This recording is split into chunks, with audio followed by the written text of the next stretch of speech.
get started, I want to respect your guys' time, and I want to respect the panel's time. I want to thank you all for being here. We have an awesome panel. Keely and I are just concerned citizens. We put this group together. We were originally called Safety in Santa Cruz. We think Better Santa Cruz is a better reflection.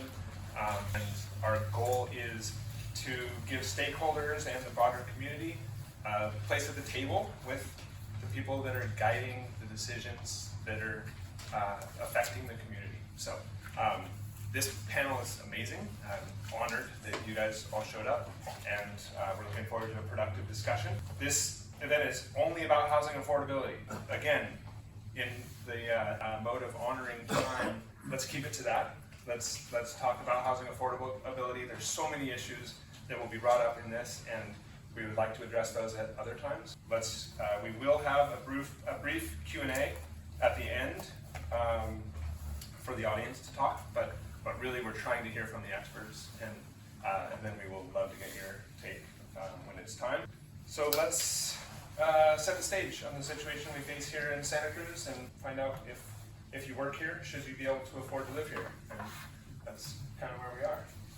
And also, this is a big topic, lots of emotions, so there's a no jerk policy. Let's all be nice, okay? So let's just all agree to be constructive here. Okay, so let's explore the situation that we're facing. Santa Cruz is the most unaffordable place to live as a renter, according to a recent San Francisco Chronicle article. We just surpassed San Francisco as being the most unaffordable for renters. For buying as well, with a median sale price of $1.16 million just last month, that will cost approximately $7,400 per month, not to mention your down payment as well. So for rentals here, the 2-bedroom rental price is about $3,300 per month, and keep in mind the median household income is $104,000. So I think with that we can agree that market rate seems out of reach for most working class people, with the consideration that you need to earn $63 per hour to afford a 2-bedroom rental when the average renter's wage is $22 an hour. Is there a solution other than subsidized supply of rental housing? Will building more really alleviate the burden? So when we look at these numbers, they just don't seem to work. Let's explore what housing affordability means. What solutions are we missing? And we want to explore the types of housing options and what could we change to improve the current situation. Should we consider communal housing options, maybe like repurposing commercial properties for residential use? What would that look like considering all the red tape that we currently have? Is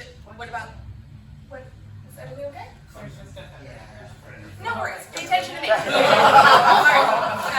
So what about subsidies? Should we increase supply, townhomes, condos, apartments, or are there other solutions that are not currently in the discussion? We also want to make sure that we recognize that housing unaffordability affects the entire community.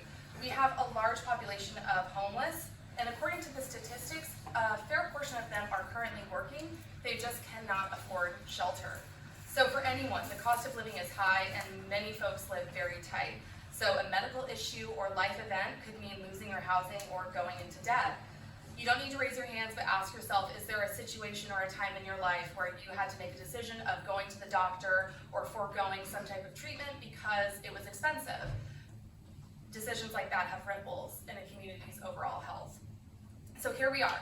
If housing affordability affects a community's health, what would an ideal affordable housing cost look like? Are our current options creating a failing cycle? Consider the amount of wealth a homeowner has in comparison to a renter. Does the current affordability show a path to home ownership for renters, given the math? How are we trying to bridge this gap? What's working, what's lacking, and what can we change? So let's turn to our panel at this time so they can answer every single one of these questions. But first, let's just take a moment in case we're not all familiar. If you could please go down the line and introduce yourself and what you do in our community currently. I'm Evan Morrison, Executive Director of the Free Guide. I've been working with people who are homeless in this community since 2017, and the Free Guide is probably the newest homeless services agency in the county now. Good evening, everyone. My name is Robert Ratner. I'm the Director of the Housing for Health Division in the County of Santa Cruz Human Services Department, and look forward to the discussion. I'm Manu, your 1st District County Supervisor. For those of you who don't know, the 1st District is right here in the middle of the county. We're actually in it. And the county is effectively the largest city in Santa Cruz, which means that actually county supervisors, and particularly myself being in the middle of the county, have a huge amount of control over zoning and planning issues when going to housing. Nice to see you all. I know there's a lot of you that are also experts in housing tonight. Thanks for coming out. Hi, my name is Alfaro. I'm a development manager with Workbench. Previously, I was with Penn Housing as a project manager, where I worked on the development and rehabilitation of 700 units of affordable housing in Monterey, Santa Cruz, San Mateo, and Santa Clara County. 400 of those in Santa Cruz County. I'm also a Viva Santa Cruz Yummy, shout out. I'm also with Affordable Housing now. Thanks. My name is Don Lane, and right now my only work is that I teach a class on homelessness at UC Santa Cruz. But as a volunteer, I do a lot of other work associated with housing and homelessness. I helped found Housing Santa Cruz County, which is a broad-based affordable housing advocacy group in Santa Cruz. I'm on the board of directors of Housing Matters, the largest homeless services agency in the county, and I have been at times on the Santa Cruz City Council. Wonderful. I think we'll try to jump right into the questions. We have, let's see, a handful of questions, and we're going to give everyone an opportunity to answer them. And then, like I said, when the questions and answers are done, we will move on to the audience. If we could just start, what is affordable, and what does that traditionally look like for people's budgets? How is Santa Cruz's situation? How does that fit in the big picture? And what's the norm for housing cost versus income? And you know, that's, I think you all have a different perspective on that. And do you have an opinion on that, or? It's okay, that's right. If you don't want to answer, Yeah, to me, no, I can throw out a general definition. Yeah, so generally what's considered affordable is 30% of your income or less going towards housing. I think that generally makes sense in terms of that's kind of the parameters that a bank will loan you money to buy a house to, is around 30% or less. Of course, that's of your gross income, not of your net income, and so when after you pay taxes, you know, it's more like 60% of gross, and so when you think about that 30%, it's really more like 50% of your cash, right? And so you think, okay, if I get 2 paychecks a month, basically, as long as only one of your paychecks is going towards housing, it's affordable. Once you start getting over that 30%, of course, then you're bleeding into that second paycheck, and it gets harder and harder to buy groceries, pay for utilities, and everything else. So then how does it look here in Santa Cruz? 30% of owner-occupied homeowners are considered cost burden, so they're paying more than 30%. And more than 50% of renters are considered cost burden. And then there's severely cost burden, which means you're paying more than 50% of your gross income, which is really, could be as high as like 83% of your take-home pay. And that means you're paying one whole paycheck towards rent, and then like 2/3 of your second paycheck. That's pretty gnarly. And that's like the situation for 30% of renters in our community. That's great. Yeah, if anyone else, Don, please. I think it's also, I completely agree with that sort of technical description, and it's very meaningful. But I think it is worth saying that, you know, affordable is in the eye of the beholder too. You know, that people do choose to kind of say, I'm going to spend more because I want this kind of housing, or I want this location, or whatever. So it is, I think it's valuable to just keep that in the mix. But when people do that, even when they're saying, yeah, I can manage that, they still are, in a sense, sacrificing some other things that people who aren't cost burdened don't have to sacrifice. Sure. That's great. That's a good point. Does anyone else have anything to add? I mean, I think that's a great technical definition, and then a little personal side of it. So, thank you. I was gonna make it more technical. Oh, great. Yeah. Like a doctor should do. Yeah. Agree with everything that Supervisor Koenig said, and then I think what was interesting to me as a healthcare person learning about how government in the United States develops affordable housing and the metrics it uses, it's tied to an area median income and fair market rent. So there's studies that HUD, Federal Housing and Urban Development Department, supports on a regular basis, and they look at area median income. And so housing development goals are tied to these income levels, and they vary across the country, right, and across California. So what may seem affordable in one community is not at all affordable in other places. So I often think about this as, again, a healthcare person, seniors, people with disabilities living on $1,000, $1,200 a month. How the government defines affordable isn't tied to the kind of income for people living on fixed income. It's based on how much are people making in that general geographic area. So it's kind of shocking to me, not so much anymore, to see what's considered affordable in Santa Cruz. And so when you hear in the newspaper, affordable housing is getting developed, like what kind of affordable, who's it affordable for, and what's the maximum income that people can earn, and what's the minimum people can earn to move in? Those are important questions to ask when folks are promoting affordable.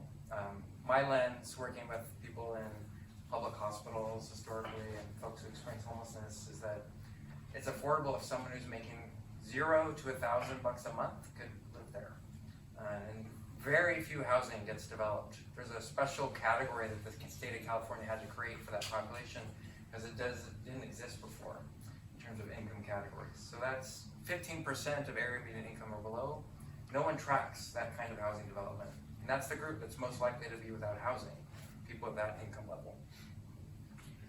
Ben, go for it. I was just gonna say, so listening to that, it sounds like one thing we need to do to get the feds to fund more housing here is to get them to change the formula. And For how they yeah, I mean, one of the a positive thing from my perspective about our housing authority is that this fair market rent helps define the amount of subsidy that the federal government will make available to our housing authority to close the gap between people's incomes and the cost of housing. So that's one way to deal with housing affordability. We could increase everybody's incomes. That's one way to address affordability problems. Another is to find ways to reduce the cost of rent, or to cover a patch between the two, the cost of rent and incomes. So that's what housing authorities mostly do. They subsidize that gap. And our housing authority has been particularly good about paying for extra research studies to ensure that the fair market rent that HUD uses is accurate. Because in general, when HUD does a study, at least in the past 15 years, the actual fair market rents that are the basis for budget allocations are often really way below what the actual fair market rents are. But we have a very committed, strong housing authority that every year pays for the extra research study. So our fair market rents are much better than our neighboring communities because of that research study. So our housing authority actually gets more money than most housing authorities do. And yes, we should lobby around this too, the rules about how it's defined. Yeah. And I wanted to add numbers to what that actually means. So like low income is 80% of area median income. And for a family of 4, that is $131,760. So that means there's 2 heads of, or 2 adults and 2 children, or 2 adults and a grandparent and a child, or however you want to define that family of 4, that household. That's how much low income is. And so when you think about that, you're like, oh, $100,000, that's a lot of money. But not really, because you're talking about teachers who don't make that much in our community. This isn't a presentation, and I have a graphic that I usually share during when I make a presentation like this, but I show like where the area median income is and what that means and who counts as low income, and that is your your teacher, your adjunct faculty at Cabrillo, your police officer, your grocery store worker, your food service person at your elementary school, and so on and so forth. And so, that's just putting a face to what the problem is to make it more human. Yeah, thank you. I love this panel. You guys are great. Well, Mayor Keely, did you want to add to this? Well, since I came in late, and I told Marv why it was, is what happens when you try to take somebody out of Santa Cruz. I went to the Aptos Library. It's a lovely new place. Great time to go. I'll just sit here and wait my turn.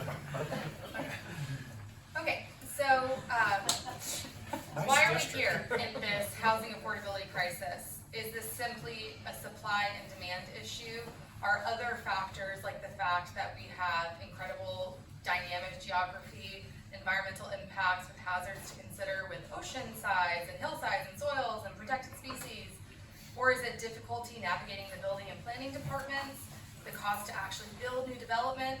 Are there policy changes, community sentiment? How do all of these play into it? So, Dr. Ratner, did you want to start off this time? Oh, shucks.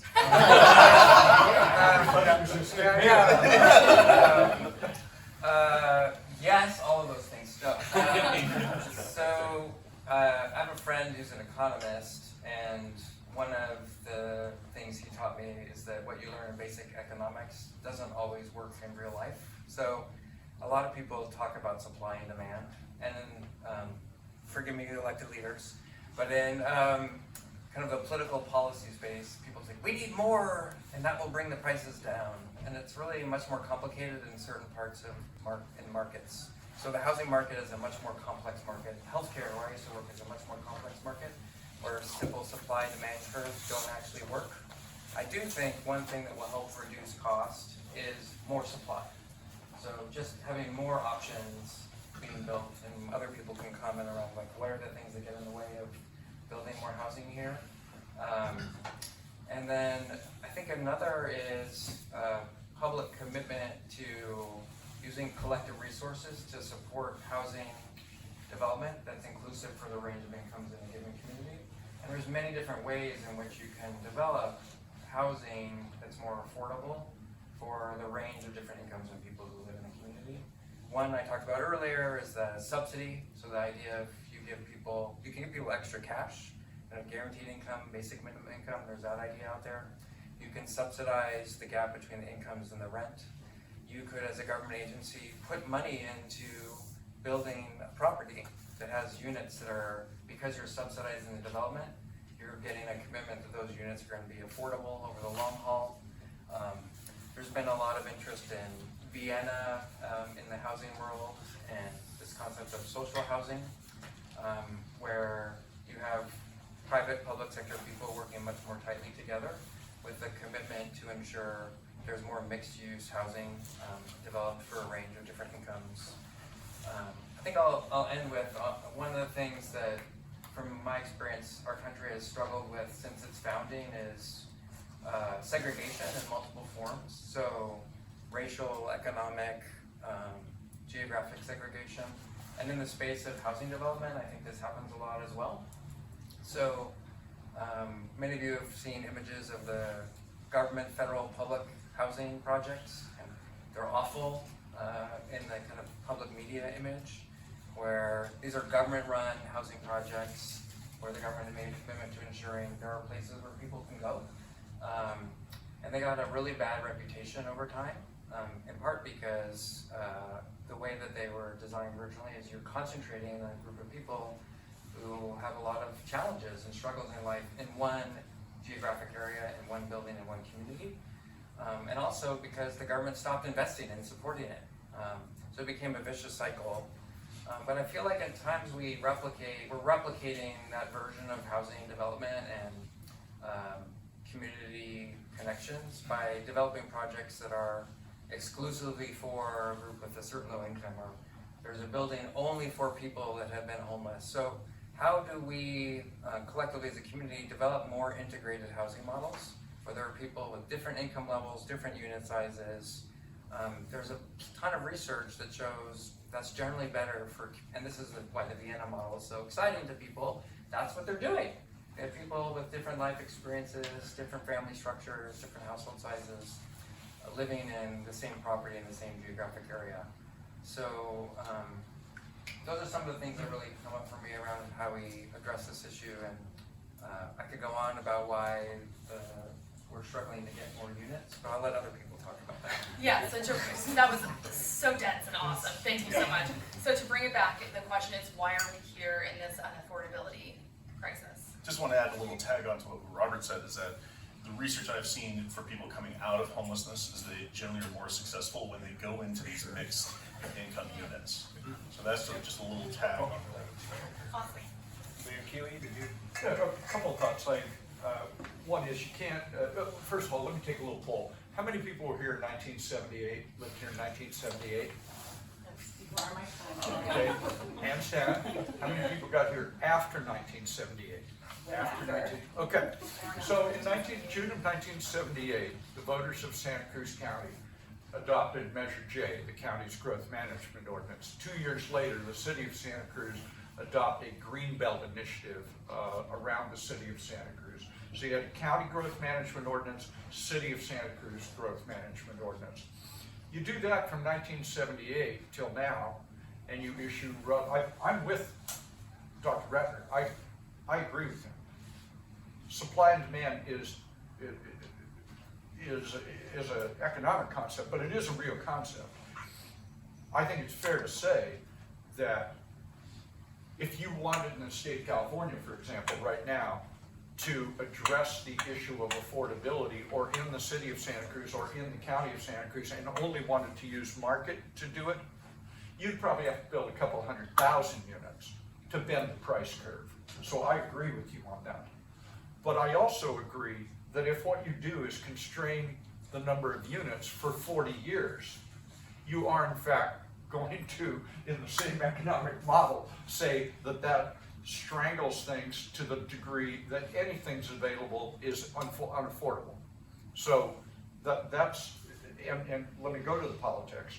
The politics in 1970s and 1980s and early 1990s was that there was a vast public political support for that notion, for managing our growth, because we live next door to the most powerful economic engine in the world, because we have a University of California that keeps growing, because, all of those are right. But in the context of that, if what you do is constrain the supply side, which is what the political imperative was for 35 years in Santa Cruz County, then you're going to get the outcome we've got. So that doesn't mean, from my point of view, that then what you do is you say, we're going to throw off all those constraints and everything's fair game. We don't have to do that. The state of California did that for us in the last 5 years. They did that for us. Starting in 2017, as the gentleman knows, the state started systematically doing what they call tearing down all barriers to development. And they've done a terrifically good job of that. So they could care less what the county of Santa Cruz or the city of Santa Cruz or the city of Imperial Beach or anything else has by way of their local ordinances. They're uninterested in it. What they're interested in is housing, housing, housing, followed closely by housing. And so any barrier you put up to that, they will say you cannot do that. So this is the process the gentleman's going through here with the county's housing element of its general plan. We just went through that as the city of Santa Cruz. The other 3 cities are doing the same thing. Every city and every county in California is doing that. You had to have a certified housing element, what, by January 1st or something. And basically this housing element, which used to be kind of an interesting thing, kind of an intellectual exercise almost, what would happen back in the day if you didn't get your housing element certified by the Department of Housing and Community Development? They kept community development block grant money. They wouldn't give it to you. You know what the county of Santa Cruz said for 35 years? Keep your money. We don't care. It's $1 million, $2 million a year. It's not worth turning our community upside down, arguing about the political movement in the county. Keep your money, we're not going to do it. Now, that's no longer the case. Now, if you don't have a certified housing element, the default is the state of California becomes your planning department, and their answer is yes to everything. Yes. So that's the world we live in now. So how the political people, the affordable housing people, the healthcare people, the people helping homeless and so on, this is not a slight difference. There's a massive change for a community that has thought, at least since 1978, it was in control of its own destiny. We're not in control of our own destiny. We can try to manage that. So now, how do we build the sufficient amount of housing? I suspect I'll have the same answer everybody's got, which is all of the above needs to be undertaken. You need to do all the above. We need to chase down every dollar. We need a very robust housing authority, which mercifully we do. Jenny Panetta, no relationship to Leon, is an absolutely outrageously good executive director of the Housing Authority. She is entrepreneurial, creative. She's one silo that can do good work. You do good work, all the other affordable housing folks. The market rate housing folks are the ones that we now need in the game in a big way. And so the folks who now see that the state has changed, the rules have changed, development is now, whether we like it or not, we've got relatively few tools in the toolbox to be able to constrain that. What we can do is sort of rely on the kindness, if you will, of who we can work with who does want to develop in this community. Just So really quick. for example, I'm going to just say this real quick. So for example, in downtown Santa Cruz, we're expanding the downtown area south of Laurel. Well, we have private sector folks, public sector folks, nonprofit folks, the housing authority and so on, to get the mix that he's talking about, rather than Cabrini Green in Chicago. You're going to have instead 20% affordable in this deal, 25 there, whatever it is, so you mix that. So just also as a heads up, we're trying to limit the answers to each question to 12 minutes. We've paused the timer. I've been on panels with Fred a lot. If there's 12 minutes, he gets 10. Okay, we'll crack the whip. So we're moving right along now. We did pause the timer though. This is a really important question. And Right. I definitely want to give you a chance, Mel. So Totally. please go and Yeah. everyone else. Could I, yeah. One thing I'm surprised Robert didn't bring this up because his department has created on the web a really beautiful graphic that addresses what you guys are saying, that talks about how much our population has grown in the last 40 years, and then how many housing units we built. And it's just manifestly clear, City of Santa Cruz, all the other jurisdictions, that we didn't build nearly as much housing as the actual population growth demanded. And so here we are. But I do want to comment on a couple other things that were said. One is that in addition to that restraint, because of that attitude that Fred was talking about, when we did allow stuff to be built in that limited way, it was mostly single-family homes and market rate home ownership housing. Well, that's fine, except that isn't really what we needed to meet the whole needs of the community. So, and then the last thing I want to say is there's actually, even though supply and demand is tricky and it's complicated, there's actually a lot of research being done right now that does show that when you build new market rate stuff, it actually bends the curve fairly quickly on the other housing. The new market rate is expensive, it's gonna stay high, but then the older stuff that used to be the best can't charge those high rents anymore, and it just kind of creeps down and pushes everything down, and that kind of goes down the chain in a sense where you have the stuff that the middle income person, now can get a kind of a nicer place because they were in pretty funky stuff because that's all they could get. Well, now that funky stuff becomes a little more available for someone else at a little bit lower rent. So even the market rate stuff does have an impact. Everyone is gonna say all of the above, but it is important to recognize that piece. Right. And then Diana and then Supervisor. Yeah, so I wanted to talk mostly about the financing piece in terms of affordable housing finance. There are a lot of sources out there. A lot of them are depleted because of, it just costs a lot of money to build affordable housing, and here's why. Here's why, yeah.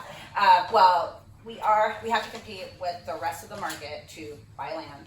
We have to pay prevailing wages. And it's not like we have to, we want to. We want to make sure that people are getting paid properly. We also have to make sure that they, can be around, these are built for the long run. We have 55-year deed restrictions on here, so they have to be built to stay for quite a while. So we have to also make sure that they operate properly. And, operating a 20-unit property and operating a 70-unit property, it's gonna be about the same, because you still need a community manager, you still need to pay your utility bills, you still need to pay for your maintenance and your elevator contract if it's a senior housing project, all that stuff. So a lot of the costs stay the same, and so you need to figure out how do you fill that gap for that 20-unit little property or that 70-unit that can probably run a little bit, operate a little bit more easier than that 20-unit, right? So everyone says like, oh, just build smaller. It's hard. You really can't do that. But in terms of the financing itself, we, in 2018, the state of California voters, you all approved Props 1 and 2, Propositions 1 and 2, which were $4 billion to go into housing, affordable housing, and another $2 billion to go towards permanent supportive housing, the No Place Like Home program. And Santa Cruz did get a good amount of money for that. That's great. That money's gone. No Place Like Home no longer exists. That $4 billion has mostly been spent. It's almost totally gone. They're hoping to put that back on the ballot in this November. So housing is going to be on the ballot once again in November. And there are some incredible restrictions with that too. So it's for affordable housing, mostly anything at 50-60% of area median income and below. Very few 80% area median income units get funded through that. So again, that's low income. So they want very low income or extremely low income, especially if you're trying to get to that supportive housing stuff. Some of them have like really interesting regulations. Like, for example, we have a development in Santa Cruz County that's currently under construction using the Veterans Housing and Homeless Prevention Program funds. And this is supportive housing in Santa Cruz, so Jesse Street, something that I know Dr. Ratner is a little familiar with. And that one has 22 units set aside for veterans. However, about 5% of the total development cost for that development need to come from disabled veteran business enterprises. So that means that if you're a disabled veteran organization, you get first dibs on that project to build up to a certain threshold, 5% of the total development costs. There aren't that many of those kind of companies around here, so you have to kind of get them from a little further, like over the hill, and it comes at a price. Coming over the hill means a markup. So they're paying a little bit more to get that project built. Additionally, Section 8, amazing program. Home program, amazing. CDBG, amazing. They're all federal, and so there are restrictions on who can live there. So if there's a legal status issue, so if you're an illegal immigrant, you really can't live there. You can't use a voucher. So that makes it very difficult because some of the hard to house people, some of our farm workers, they are not here legally, and so they will be restricted to be able to live in that type of housing. Okay, we're 40 minutes in, so almost done with the second question. So Supervisor Koenig, please. Okay, well, so the question was, how did we get here? I Yes. think definitely yes, all the above. I think that the former Supervisor Keely and his buddy Gary Patton did some great things as far as like the urban growth boundary. Ultimately, I think that is one of our values. I think the problem was that it was smothered on top with the restrictive, single-family zoning largely, and that's precisely sort of some of the dismantling of which we are now seeing at the state level. I think also just a few things we've really seen accelerate the housing crisis in recent years are telework, the fact that Silicon Valley is now closer than ever, and it's the biggest gold mine on the whole planet. So there's a lot of money coming out of there. That's why we see so many cash buyers, of course, here in our county. Vacation rentals, taking up certainly more of our housing stock. And we just have so little housing to begin with, so each one of these things has a huge impact. And then our aging population, right? People retire, stay here, because it's amazing. And when new people try to move in to take some of those jobs, well, there's just not whole. There's no space for them. And we have so much trouble at the county hiring anyone, even like executive level positions. Doctors can't afford to move here. So, all in That's great. Okay. Yeah. Thank you. That's an important question. We don't mind taking a little extra time on that one. Thank you all. Does anyone else? I think everyone's done. Everyone spoke. Yeah. Yeah. The next one could be all Dr. Ratner. Yeah. Well, actually, yeah, maybe. What effect does housing have on a person's overall health? What barriers could being unhoused place on someone who's trying to get out of their circumstance? And if housing is a health issue, is affordability a health issue? Yeah, I guess I should take this one. Yeah. So my career in healthcare shifted to housing because it became very clear to me that I went into medicine with an intent to help people to be healthy and discovered that particularly for people who are struggling with low incomes, we were just treating illness and we were not helping people get to a place of wellness and health. And very commonly, housing instability and unsafe housing or no housing at all were major contributors to people's inability to take care of their well-being and health. And I can go on and on for hours on some examples of this. One is if you're just stress. So I'll start with stress. Stress is a major contributor to many different health problems, from depression to diabetes to hypertension to back pain. So if you have economic stress from barely being able to afford your housing, and that's a regular recurrence, that in and of itself, just the psychological stress and the hormonal impact on your body, can have long-term negative implications. People who don't have housing for a year or more in our country die 25 to 30 years earlier than the general population. So I don't think we need another statistic to show that not having housing is a major health problem. Although there's lots of people who get a lot of money doing research on this topic, it fascinates me how much we spend on researching this topic over and over again. Not having a home is a problem.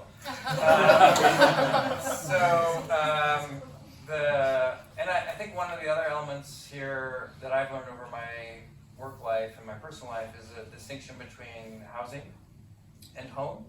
So another element to this is, and this comes up when we're talking about temporary places where people can stay and why don't people want to go into shelter.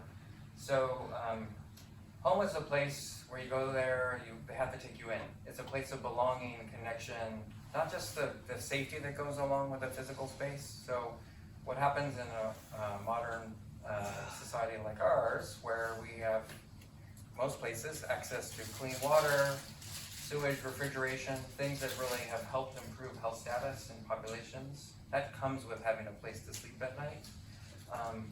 Those are really critical. But another element is, do you feel like you're welcomed into that space? Do you feel like there's support there? Do you feel like when you open that door and you walk in, you can reduce your stress level? So for many people who don't work as much as Evan and I have with people who don't have housing, like, why are they taking our shelter? I would encourage all of you to try to spend the night in a shelter or a congregate shelter, and then I think it's a lot easier. How I got into this work was I started volunteering at a shelter, and I slept at the shelter, and I was an overnight shift volunteer, and it was very clear to me after that why a lot of people don't. Someone's snoring or sneezing, someone's yelling in the middle of the night, someone stole someone's stuff and they woke me up while I was sleeping as a volunteer. Like, all these things come up when you're living with others that you don't necessarily want to voluntarily live with. So all these things present health challenges for folks, and it's just so fundamental to well-being. And it tears my heart apart. We had someone from the United Nations come out. I used to work in Oakland, California, and there's a special rapporteur on housing, and they said that Oakland looked like a developing country, and it was really incredibly discouraging for this person who travels the globe to see how little our country has invested in such a basic human need that's central to well-being. And that, that was gonna be done, but, so, as a healthcare person, we spend the most of any country in the world on healthcare per person, and it's growing. And I'm one of the people that believes part of why we spend so much is because we don't invest in the things that help people to be healthy. So, right now I work in an environment where, and you're in this with me, health insurance, Medi-Cal, health insurance for low-income people, the healthcare system is now investing in housing, but why is healthcare investing in housing? Why aren't the housing people investing in housing? So now we're having housing people having to jump through all these healthcare hoops to get money to do housing. So we just keep putting more and more money into the healthcare system instead of investing in the basic things that people need to be healthy. And we'd be much better off if we took some of that money and put it where it belongs, in the housing and the parks and education areas. Okay, your turn. All right. The first thing I have to say about this, and this is tangential, but I feel like it's relevant, is that if we got everyone who's homeless in our community housed today, there would still be years of work to do with each of those folks to get them adjusted to being housed again. A really good example I have is I was actually having lunch with someone that I helped to get housed in 2020. And she said to me that just in the last 2 weeks, she's finally had the energy and the wherewithal to clean her apartment. Before that, she was having to hire people, but there was just so much trauma and stuff she had been through while she was on the street and leading up to getting on the street, that she just didn't even have the wherewithal to think about how to do that anymore. And that's a tiny example, but that's like, there's so many people in our community who have been homeless for years, who, you know, that's why I think amongst all this other stuff, we need to be looking at homeless prevention, is because once you get on the street for a couple weeks, and certainly a couple months, it's very hard to leave. And there's so much that needs to be overcome. It's not just that you're without a job or in between jobs or whatever, it's all the things that happen to you when you're on the street. It's a heavy burden to carry. And I don't know if you also want me to talk about barriers. I mean, I could talk for an hour about barriers, but That was, I think, part of the question. We're down to 5 minutes, Yes. folks. And looks like Dawn wants to say something too, but let's talk about barriers. yeah, I mean, barriers to getting housed for people who are homeless. Something I've said for a while is homelessness is a full-time job. It takes a lot of time especially if you're living outdoors, it takes a lot of time just to figure out, okay, where am I getting my food? Where am I taking a shower? Where am I going to the bathroom? There it is, there's your day. And then, like, you have to deal with the trauma of becoming homeless, feeling rejected by society, feeling rejected by partners, or whatever it was that led you to becoming homeless. And of course, you have nothing for your mind to do all day, so it's like, well, that guy who offered me heroin, maybe I'll try that. You know, all the latent mental health stuff that I wasn't dealing with in my life, well, now I'm gone through something really stressful, all that stuff's gonna start popping up. Like, all of those are barriers, and then in this community, we need that person to go find a job while they're dealing with all that stuff. And like, good luck, you know. And that being said, I don't know that maybe you know the numbers on this, but you know, in my experience, about 60% of people who are homeless in this community have a disability. Like, it's unlikely that those folks are ever going to get work to pay rent again. And how are we making sure that those people have a safe place to live? That's kind of just an overall of barriers. Right, I think the statistics say they need 4 jobs. So sometimes when we get into this space, you know, I don't want to say easy, but it's the natural thing to do. It works for me to talk about the real burden it is on the people who are kind of at the bottom of the economic scale when we think about, like, health, you know, all the health consequences. But it's really important to think about one other piece of this, which is how many of us go to a doctor or, you know, a doctor's office and deal with a medical assistant there, or a technician in the office, or have a family member who has a caregiver, or, just people who help us stay healthy or get better. Well, right now, because of affordability, we don't have enough of those people living around us here. So even those of us some of us who may not even feel deep compassion for those experiencing homelessness, for instance, or that stress, it still affects us because we need people who are not making that much money to take care of a lot of us. And if we don't have places for them to live, they're not going to be here for us. And then our health. And so that's exactly what I tell many constituents when they say, so the most common line I hear is, we don't have the infrastructure to add more housing. We don't have enough water. Sorry, too much traffic. So no. We don't have enough housing to support our current infrastructure. We don't have enough doctors. We don't have people who work on the pipes under the streets. I mean, we need to add housing just to keep what we've got going. Well, I think you guys did perfectly on that question on timing, unless someone else has something to add. I think that's a great answer. Thank you.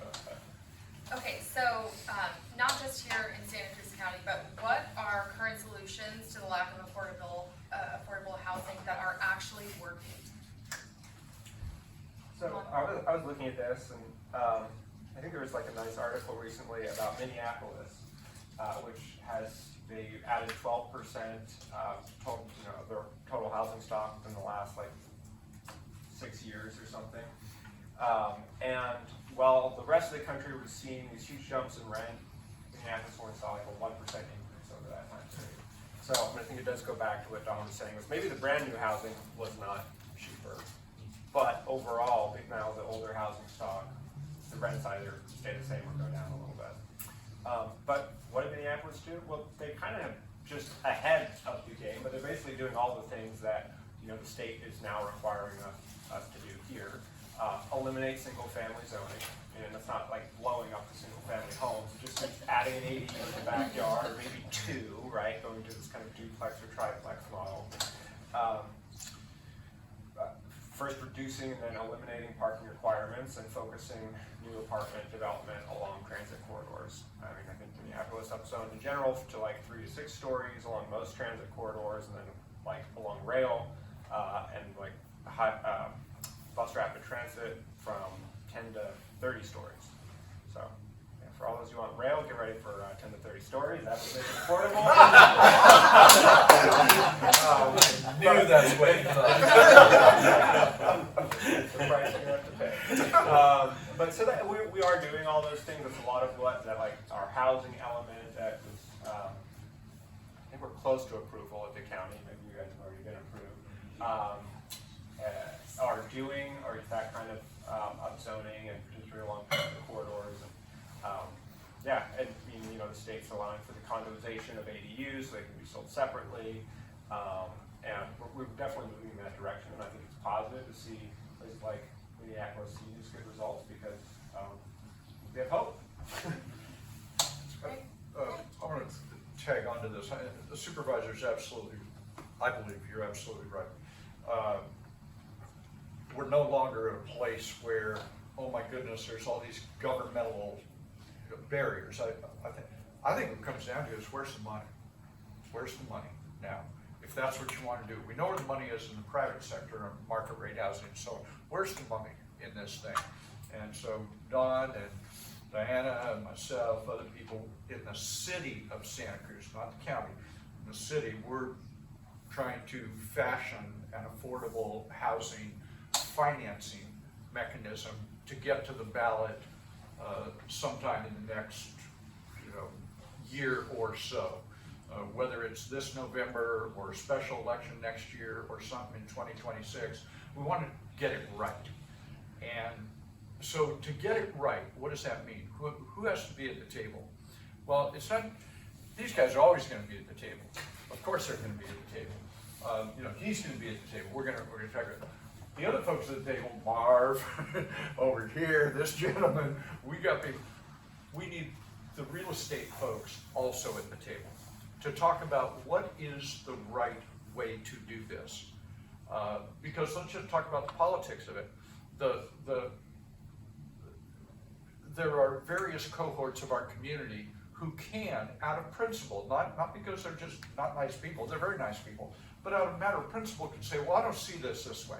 I don't see this financing mechanism as being a particularly good idea. I'd rather we do this, whatever it may be. They know they hold cards that can stop things from happening. And you mentioned me and Gary back in the day. Yeah, 1996 or from 1988 to 1996, I was a county supervisor. I never met a project I liked. Now I can't meet a project I don't like.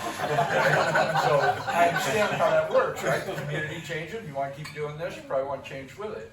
But the point here is that we can negotiate something. We can get a group, and we've been doing it. We've been doing this for now the better part of a year. Negotiations, conversations to get that mechanism. Because what all these people will tell you, I suspect, is that it is the missing patch that you can put in here to take care of the affordability part of it.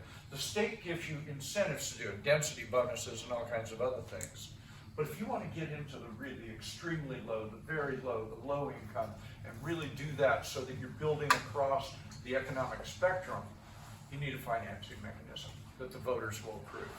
And I think we are going to get that, at least in the city of Santa Cruz, over the next few months. I think we'll be able to, because it's people of good faith working on this. The Association of Realtors, Santa Cruz Together, the building trades, the affordable housing folks who supported the empty home tax, which didn't pass. They still want a financing mechanism, a funding source.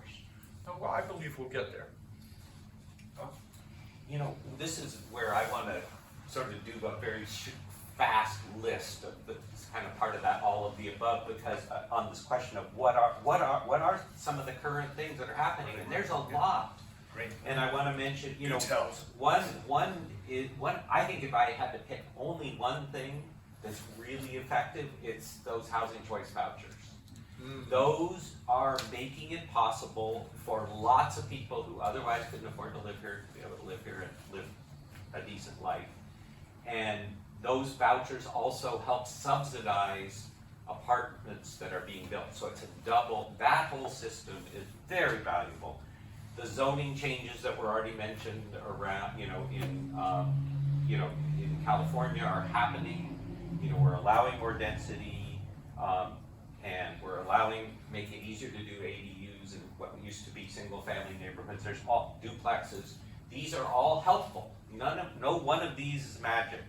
Another thing is, encouraging, which I think is happening, smaller units, smaller apartments. You know, not everybody wants that, but a lot of people are very content to live in a smaller apartment. So on a given piece of land, we can get more people living on that piece of land because we made smaller apartments.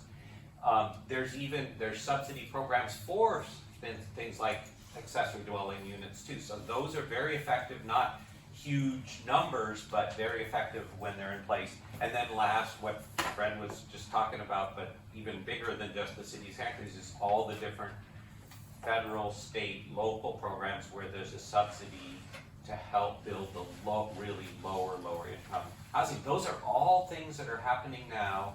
They all work, and they're not enough. And I'll add that I think it's also just education.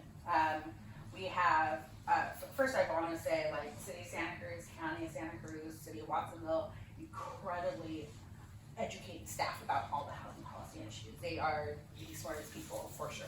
They just know the laws, they know how to go about them. It's incredible to work with jurisdictions that know the law and how it's implemented to really move projects forward. I've worked with jurisdictions that don't. It's very hard. But also what's really important is just community education, educating everyone about what the issues are so that they are informed when they do go to the polls, when they do get their ballot. They're like, okay, this is actually good policy because this is going to help finance affordable housing.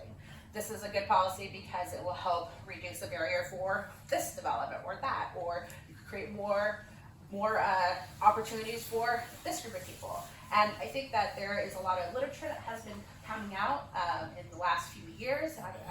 We're in the library, So Richard Rothstein's book, The Color of Law, really talks about the problem and really talks about the history of redlining and what that did to people and it's continuing to do to people. And I think it would be great if folks read that and made that part of their curriculum in schools, just because there are so many that tells you the historic issues that came up with that and understand some of the solutions or how they can be part of the solution. Awesome. Anybody else? Because we're doing good That's on what's time. current. Yeah, we're doing good. And the next question plays right into it. What solutions are in the works that seem promising? Now might be a good time to discuss Measure M. I think that has a huge effect on everything that we're talking about. It touts increasing affordable housing. And maybe Dawn, if you could start with that. Yeah, I'll You know something about it. I think, I'm saying for most people this is obvious, I'm I'm deep into that issue. I have very, strong opinions and I feel like, I want to just acknowledge my bias, as I Sure. come into Yep. it. But That's why you're on a panel. There's going to be maybe there may be some different views. So, But I really want to say, so what's particularly interesting, I think, about affordability in Measure M is a bigger issue than just Measure M, which is inclusionary housing. In other words, I think a lot of you know that in those market rate developments, most local governments say, if you're going to build this apartment building, you have to set aside 15, 20, 25% of those for people of lower incomes and various levels of lower incomes. And this is a valuable tool in all of the above toolbox because that's a way that the private sector is contributing to solving the affordability problem. The challenge is what happens if you set a standard of inclusion that is too high, and it means that a builder says, wow, I'm simplifying, but it is pretty correct.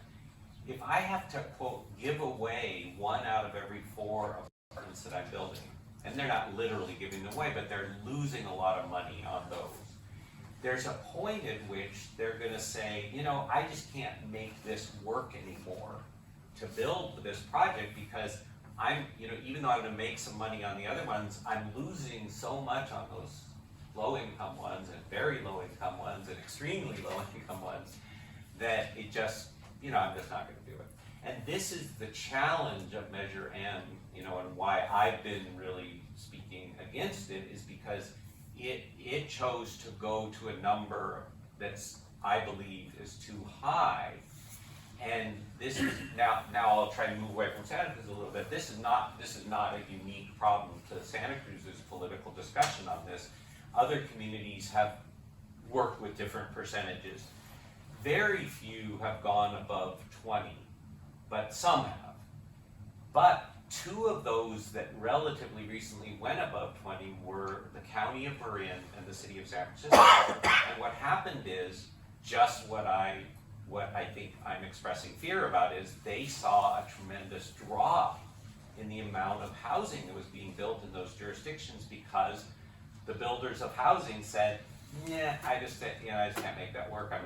I'll look somewhere else for an opportunity to build housing where I only maybe just do 15%. And I can't, I'll just lose money if I do it here. So this is the issue, and I do want to acknowledge, there's people, have differ with me on this, but I do think that there's a lot of data that, for instance, Marin and San Francisco had that showed this problem, and they actually chose recently to lower their percentage that well down below 25 because they realized, okay, now we'll get some more housing production. That's great, thank you. Yeah, and we're going to keep it with the panel for now, just so the audience knows. We only have one other question after this, and then if you have input on this, you'll have an opportunity. So I just wanted to back up what Don's saying. The question has been, where's the money going to come from, right? We've kind of said, we've prepared the garden bed, and now we need the water, right? And that's the money. And money flows international, right? There's only so much that we can get out of state and federal and local governments to actually subsidize affordable housing. And so really one of the best options we have is this, right now 15% requirement to build affordable housing when any market rate development is built. But if you go much, I've heard that the kind of tipping point is 18%. Like above 18%, it really doesn't start to pencil out, or it stops penciling out. And so if you push the requirement above that to 25%, it's not like you get 5% less housing. We could get like no new housing. And as I've heard Don say, well, 25% of zero is zero. So I mean, this Measure M, it's basically just as idealistic, or maybe more idealistic than the urban growth boundary, right? I mean, it's like this sort of conceptual boundary that could have devastating effects. Yeah, aren't there large effects if we can't meet the state demands, then we talked about the state taking over and saying yes to everything. So we lose control of our planning department if that happens, I think. Sorry, I'm not the expert on this, but I'll say something, and I think there's others who could say, maybe even go deeper on this, but yeah, if there's a point, it's not, for the city of Santa Cruz, it's not imminent, actually for the county, it's a much bigger immediate problem. But if you are essentially failing to meet the state goals, that, right now, as Fred said, the state has really stepped in a big way, but they have more tools when they want to get even deeper. And one is this law called the Builder's Remedy. And it basically says that almost nothing, none of your local regulation applies. Right now it's sort of 50-50. They blow through some of our local regulation, but some of it still holds up. But if you start failing, you really lose control, and you get stuff that even as a pro-housing person, I wouldn't want. right. And again, the question isn't just about Measure M, it's stuff that's in the works right now. Does anybody else wanna Anything else? add? Yeah. Other programs that have potential. I think I lost the question, so I'm glad you repeated it, because I wanted to mention something else related to Measure M, and then I'll get back to your question. I think I consider myself in the kind of political spectrum to be what maybe people consider more progressive, but there's something that I think more progressive people often do is kind of progressive piggybacking. So Measure M for me is an example of this concept of progressive piggybacking. This intention of wanting more affordable housing, which is part of why people want to raise that expectation. Those developers need to contribute more to the, but you got to stop and think about, is this really gonna help? And Diana mentioned something earlier that I wanted to elevate, and I'm going to tie it into something that is a potential solution. Why is it so expensive to develop affordable housing? Why is it so challenging to run programs for people experiencing homelessness? Our government policymakers have created all these different streams of money with all these different requirements. And so, Diana, I want you to be able to speak to this, but the amount of time spent tracking down funding from 7 or 8 different sources to get a housing project, that raises the cost exponentially. And a big chunk of that is the administrative burden of chasing all the money and all the regulations. So one solution is simplify. So simplify the funding, make it easier for people to get all the money they need for projects.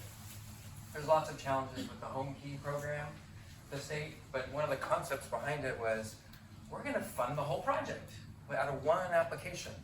We're gonna help someone buy a hotel, fix it, and turn it into housing right away. So the essence of that is simplify the access to the money to get what you want and reduce the administrative burden. There are some issues with the program, because in part it fed into more of this segregation that I was decrying earlier. And I'll shout out to and I also was decrying the fact that our healthcare folks are having to invest in housing, but our managed care plan for people on Medi-Cal, health insurance for low-income people, is planning to create a supportive housing investment fund. So one pot, that, if all of us put our money in together and agree on the rules, it makes it a lot easier for the organizations that are trying to get the money to develop projects. So more of that can help provide the water to seed the growth of these projects. So cutting some of the red tape and making it easier for people to access the resources they need to make the project work. Great. Yeah. I'm going to stay on Measure M for a minute. To disclose my bias, I'm no on Measure M. But I want to say this, that I think we're in a moment, and I won't project this onto the entire county, but I will say it about the city of Santa Cruz. So I run for mayor. I go knocking on doors. I got a little bit of an advantage because people somewhat know who I am. Not too much, so that's a good thing. Yeah. So I knock on the door and just say, hi, I'm Fred Keely. I'd love to be your mayor. What's on your mind? So I didn't have to do a bunch of who are you and what are you doing and all this. What's on your mind? Well over 90%. The response was two things: housing affordability and what are you doing? What are you going to do on homeless? That was it. Way over 90%. To get to 3, 4, or 5, you step off a cliff. Might be a little stop sign here, a little park thing over there that needs to be done, whatever. So that's what those people are saying. Way over 90%. Doesn't matter what part of the city I'm walking in. That's what they said. Now you say, okay, let's work on that. Let's build this, let's build that, let's do this. No. There is this thing going on for people right now. We're in a transitionary period politically. And I think, for example, on Measure M, here's what Don's challenge is. It's not the intellectual part of it, it's the emotional part of it.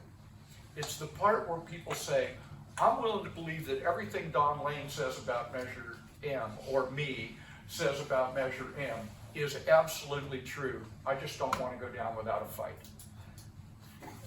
That, I think, is, and yet at the same time they say, by the way, what are you doing on more affordable housing? So it's and look, the voters are the voters. They can hold those things. It doesn't matter if they're inconsistent, doesn't matter. But I think that's the world we're in right now. And that then makes whatever it is we're going to talk about, that's why I go back to negotiating where people can reach a principled compromise with each other to get the funding part right or whatever. The thing with Measure M that I think is so wrong is I'm gonna win and you're gonna lose, and that's how we're gonna do this. That is not a solution to dealing with housing affordability or homelessness or whatever. When I win, you have to lose, rather than we can find a way together to make this thing happen. And I wanted to add to something that, you know, on folks have mentioned and Dr. Ratner had mentioned was about the over-regulation of affordable housing and the many layers that you have to put on. And for FYI, inclusionary also has to go on affordable housing. We're still subject to that for affordable housing. And so it does add an extra layer, even for affordable housing. Yes, all units are affordable, so we're fine. We meet the inclusionary ordinance, no big deal. But it's still another layer that we need to figure out. It's like, okay, these are going to be affordable for perpetuity. All right, how do we make sure that works out? Let's check with our lenders. Are they okay with this? They kind of have to be because the city's making us do this. All right, but it's another thing that we have to check off and do. Another part of the overregulation. So adding that extra 5% is still difficult, but you know, we could do it. It's just very difficult. So I'm also have been working with Don and team on trying to defeat this measure. But additionally, in terms of the regulation, I'm making that seed plant and answering some of the part of the last question, which is about finding effective options, housing options and opportunities to create more affordable housing is again looking at financing, which there was about 4 or 5 different financing sources that we had on the Jessie Street affordable housing development. That is all permanent supportive housing, has all vouchers, is limited to a certain population, and also had some residents that were living there before that have priority to move back in, right? So that's very limiting. And there are affordable housing options out there. But one of the things that I think is really interesting that I believe Jimmy Panetta is looking into, again, no relation to Jenny P, is that he's exploring a middle income housing tax credit, which I think is great. This is something that I would be able to live into because guess what? I'm not rich. As a developer, I'm not rich. So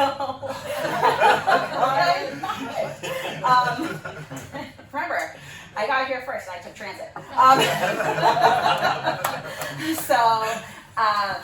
You know, I think it's really interesting, an interesting option to explore that option to finance what we call the missing middle, finance those housing opportunities that a lot of young professionals can't find. You know, we're waiting for that empty unit we're waiting for that one person to move into that luxury unit so we can get that empty unit, get that empty room sometimes.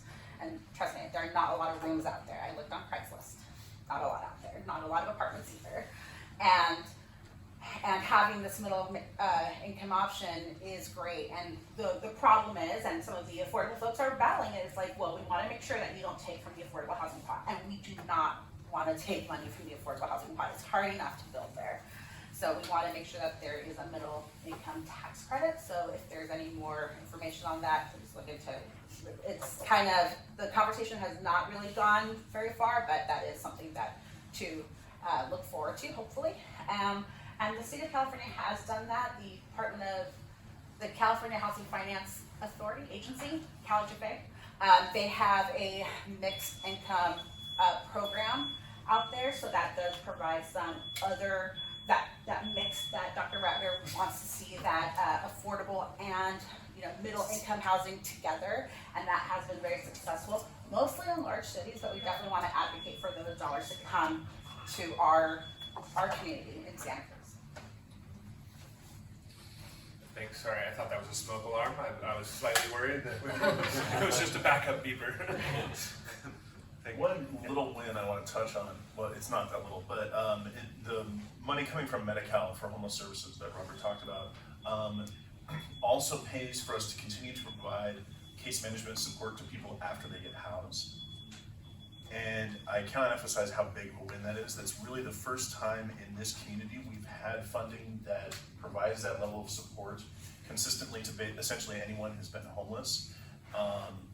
One of the great unknowns in this community is how many folks we're getting housed who are becoming unhoused again within a year. As a service provider, if laws let me, I could just list off a whole list of people I know that I've worked with who got housed and became homeless, and then got housed and became homeless again. So to be able to provide that support, that wraparound support after folks get housed, and to continue to do that until they're ready to disengage, really allows folks to, once they get into that affordable unit, to stay there and to not be waylaid by all the struggles that they're still dealing with after they get housed. So that's a big win in my book. Okay, all right, so what are effective housing options and what would those look like? I just want us to touch on, what does communal living options look like, pallet homes, tiny homes? What are some options that are on the table that maybe we're not utilizing or that you think are good ideas? Who would like to start us off?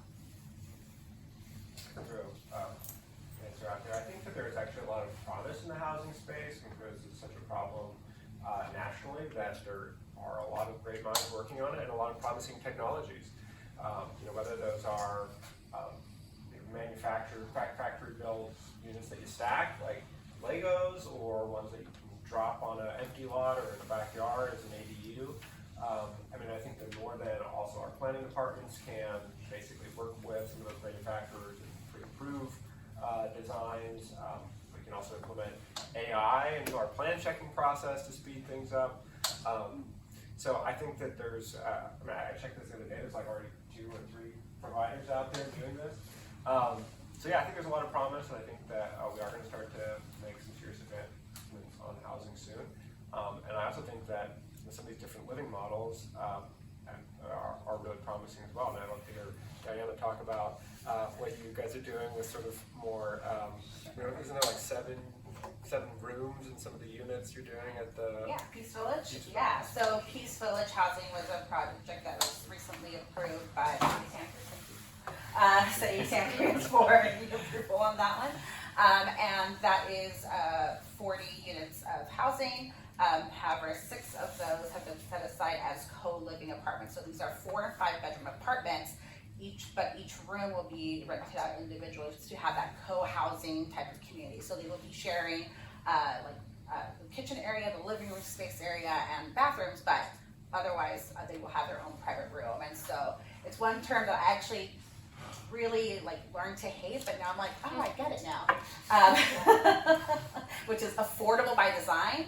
Still a challenge for me to like accept that. But yeah, it is kind of that. It is because you're just building the additional walls. Walls are not as expensive as plumbing and mechanical features and all that kind of stuff. So when you build those extra walls to create these single space units, then it becomes affordable to a different type of population. So you have a student, a graduate student, a senior who is living alone, that kind of stuff, or just a young professional who just needs a room and is willing to share space. People like to live with other people, so there's that option. Anyone else want to chime in on this one? Dr. Ratner, you haven't spoken for a while. Oh, yeah? You're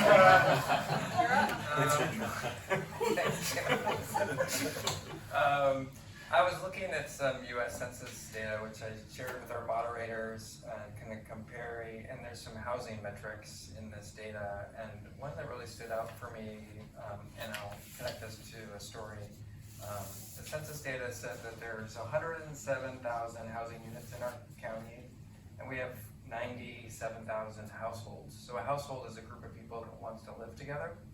So if you just look at those two numbers, what's going on here? We're spending this whole evening talking about how there's not enough housing units, and we have data from the federal government from surveys and looking at other information that we actually have enough housing units for all the households. So this ties into my story. I was in a course with someone who grew up in India and works for the United Nations, and it was a workshop, and we were getting training, and she pulled me aside and said, "You're interested in this homelessness problem, aren't you?" And I said, is this a trick question? I was like, no, I want to get rid of homelessness. Everyone should have a home. And she's like, yeah, that's not what I meant. But she said, and you think it's a housing problem, don't you? I was like, well, yeah, kind of. And she said, no, it's a welcoming problem. So I actually think, ultimately it's both, but in some ways that she got to the real reason why we're not addressing this is we have empty spaces here. I mean, there's data from some research studies in places that have lots of unhoused people. There are enough empty rooms for everyone who doesn't have a place to live to be welcomed indoors. And there's lots of reasons why, I think about this. I'm a homeowner and I work with people who don't have housing. Would I welcome someone into my house? The answer is generally no. But why is that? Like, why are we not welcoming someone into our empty spaces? Santa Cruz, what I think is behind this data, and Supervisor Koenig mentioned this earlier, we have a lot of unused or underutilized housing spaces. So there's things we can do around that. We have a lot of people living isolated lives who maybe had lost family, they own property. There are some innovative programs that are happening here on a small scale, but pairing seniors who are living alone with someone who's looking for a housing unit to help take care of the home. But we have empty spaces that we're not using. And one of the reasons why I think people are resistant to more housing is fear of welcoming certain groups of people into the community. So we have to address this fundamental reason why people, I think, are afraid to create more housing and to welcome people in to tackle this issue. So I think that's part of the solutions issue. Yeah, just want to touch on the communal living a little bit. I think that has to be part of the solution. If there are 2,000 homeless folks in this county, I would guess that there are 200 to 250 who are homeless or not taking substantial steps to end their homelessness because they look at housing as lonely. And again, like, this is just guesstimate based on my personal experience, but the folks, I have worked with people who've turned down housing opportunities because they're like, I'm not going to be near my friends. I've worked with folks who turned down housing opportunities because they're like, last time I lived in an apartment, I was so lonely, I got depressed and I got into drugs. This is like, people don't take steps forward to get into shelter and into housing because they're afraid of being alone. And I feel like that ties into all of this. And if we're going to be building buildings, I think part of the mix has to be buildings that encourage people to be interacting with each other and create a community. Sorry, Don had his hand up first. I want to push on this a little bit. I don't doubt that what these two gentlemen just said is right. What I also know to be factually true is that there's a huge amount in the low-income community of people living in overcrowded conditions, way overcrowded. Multiple families living where one family, a building that was, or a unit that was designed for one family. So I don't want to let it go that somehow, I'm not disagreeing with you. I'm saying it's more complicated than that. There's a lot of housing that is too many people packed into it. It's not good housing by and large. You want, go down beach flats and walk on any street you want to walk on, and you'll figure out that that's true. So I think we have other aspects of this. Yeah. But Real- Don has been patient though. Go ahead, I just want to say real quick to respond to that. Yeah, it's somehow in our community and our culture, we have both things going on at once. That's right. I want to mention something that someone else pushed forward to me that I have mixed feelings about, but I think it's worth naming because we're talking about what are some new things, because it's certainly an emerging reality, which is people who live in what I'll call, RVs, what are usually referred to as RVs or trailers or those kind of vehicles that are really self-contained, are essentially a little tiny studio apartment with wheels on it. And I'm particularly interested in hearing Evan's response to this because he works in that space a lot. But I thought it's an intriguing thought around, how do we have some different kinds of housing? Because some people, there's a whole bunch of people, we've all heard, van life and all this, and there's a lot of people who genuinely choose to live that way, who could live in a more permanent place, but have decided this is kind of a way of living that they feel good about, and it is a real home. So I just think it's an intriguing one to think about whether there's a place for that to be more embraced as one housing solution. Evan, did you want to chime on to that? Yeah, I mean, I think the biggest, what you just said at the very end is there a place for that to be a housing solution? I think if we had a place in this county, in this community, for people who are living in RVs to be, and if they could, there are places where you can rent space to park your RV and live in it. And those places are not affordable. They're $1,500 to $2,500 a month to park your RV and live in it. And we're looking at getting close to what it costs for a one-bedroom apartment in this county. There are, and the upfront costs with living in an RV are considerably lower than building a new building. You could buy a decent RV, in my view, for 20 to 30 grand. That's a lot less than building a one-bedroom apartment. And if we had a place, or a couple places that had total capacity of maybe 200, 250 RVs in this county, we could house, if you want to call it housing, a good portion of people who are homeless here. And right now, we don't have that. And unfortunately, being homeless in an RV is different than being in a sanctioned place where you can legally live. And all of the realities of being homeless on the street still happen when you're homeless in an RV. So it's not like the person you see depending on where you are in the county, on the street corner or in the sanctioned parking lot, is having a notably better time because they're in an RV. It's a different time, but they're still facing all the realities of homelessness. How many are in your program at the Armory? We only have room for 15 vehicles. 15 vehicles, yeah. And you see a difference with that. If you could do 200, you think. Oh, absolutely, would do 200 Yeah. if we had room for it somewhere. Yeah. So one thing to consider is I think we've all alluded to this, the limitations on land and where to develop places for people to live. And we've talked about height limits. So RVs, there's a height limit. So if you, we're not stacking RVs, right? Sure.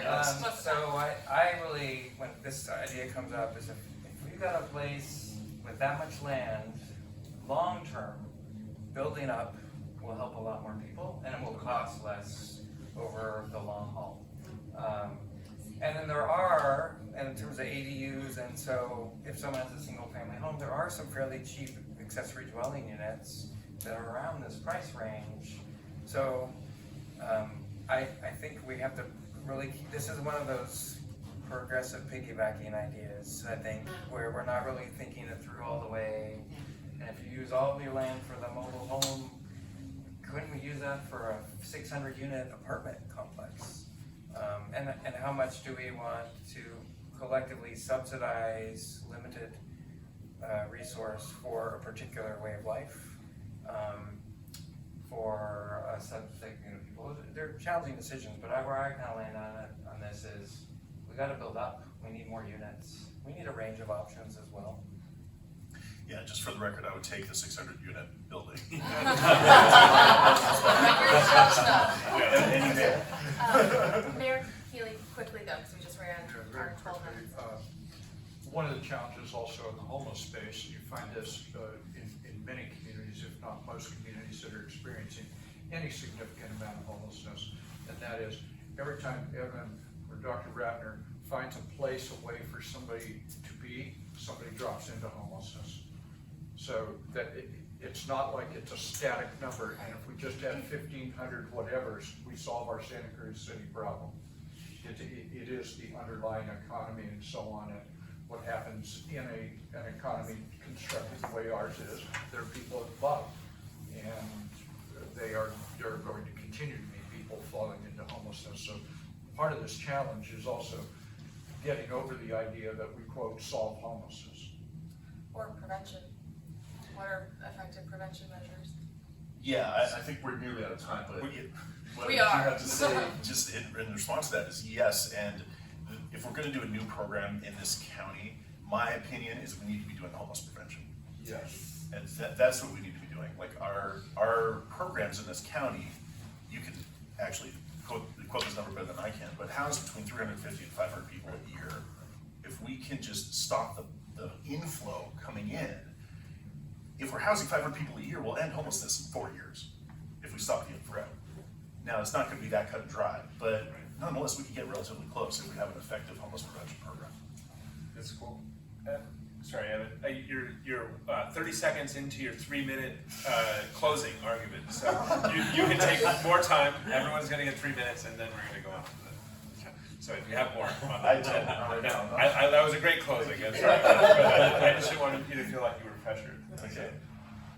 And in closing, it would, are we moving into that right Yes. now? Yeah. Oh. That's right. No, I'm good.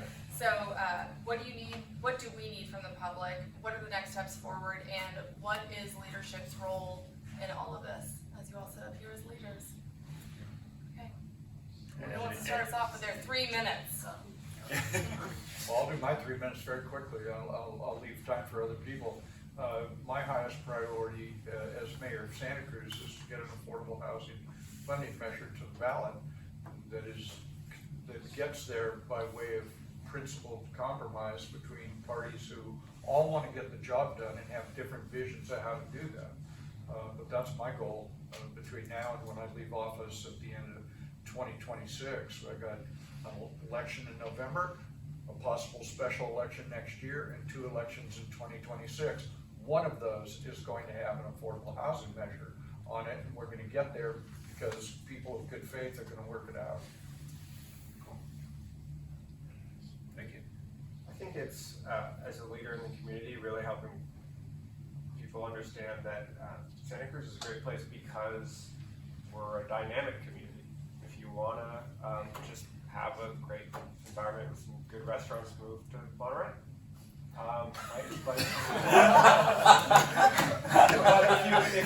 if you want to do fun, creative things, you live in Santa Cruz, right? And I think that has been our ethos. We're losing it a little bit as the fastest Asian community in the state.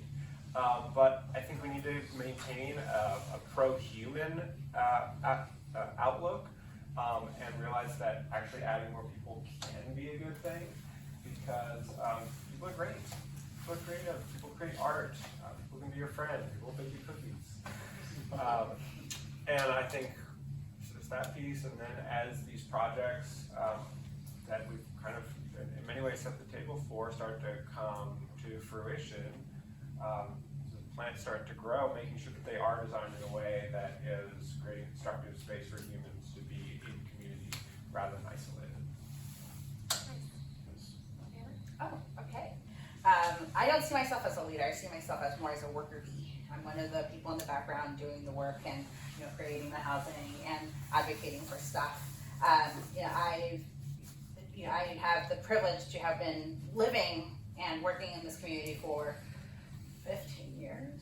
Oh God, that just aged me a lot. And I have been able to work on the rehabilitation of housing in Watsonville and creating new housing opportunities at Aptos and St. Stephen's Senior Housing and Jessie Street, my pride and joy, and then Superior Knolls and Watsonville. So I have worked a lot in this community, in this county, and been able to meet and these incredible people that have been here on this panel and beyond, right?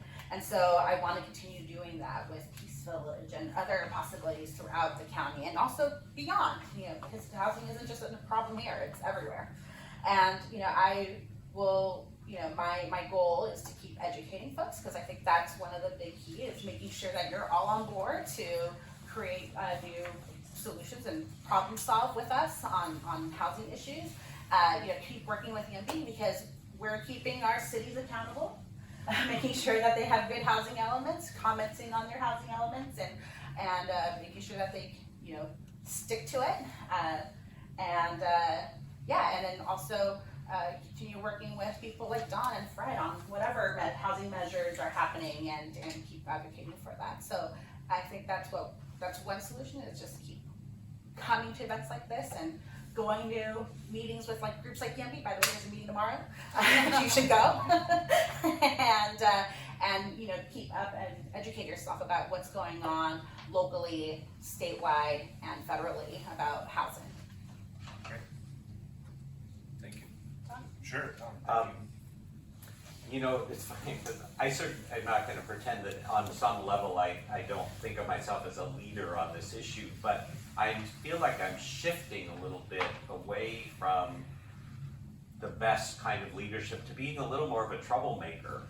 I feel like there's a lot of history that has to be shaken.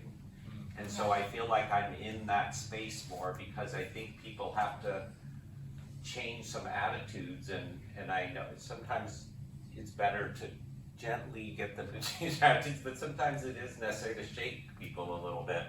And I think that's kind of what I feel is important for some of us to do. The two big things that I feel like I want to kind of keep hammering at, that people I don't think always do think about, is one, the kind of this interplay between the state having, a housing needs goal for us that is just, in a sense, bureaucratic, and the state's just being heavy-handed. But, it's not just that. There actually is a fundamental, really important reason why that's happening, and that is because the state has not built enough housing, and we have, over many years, decades, and we have to change in order to catch up. And it's a hard change, but I think it's essential. The other thing, the attitude that is really important, I'm really mired in this in my current work on Measure M, is just reminding people over and over again, if you live in a house in a single family neighborhood and you walk by a 6-story apartment building and you don't like the way it looks, that's annoying. If you live inside that same apartment building, that's home. And as far as I'm concerned, annoying is annoying and home is essential. And we need to kind of remind people of that, maybe you don't love that building. Maybe it does, there's something about it that will create a little bit of difficulty in your life, but it's not comparable to the fact that people who work in this community or have family in this community or whatever, they need that building to live Okay, closing comments. I think you started yours, didn't you? I got 30 seconds in. Yeah, he only got 30 seconds in, so, yeah. All right, I mean, I guess what I have to say is, there are 250,000 people in this county. There's a role for all of us to play in ending this crisis, however we want to define it being ended.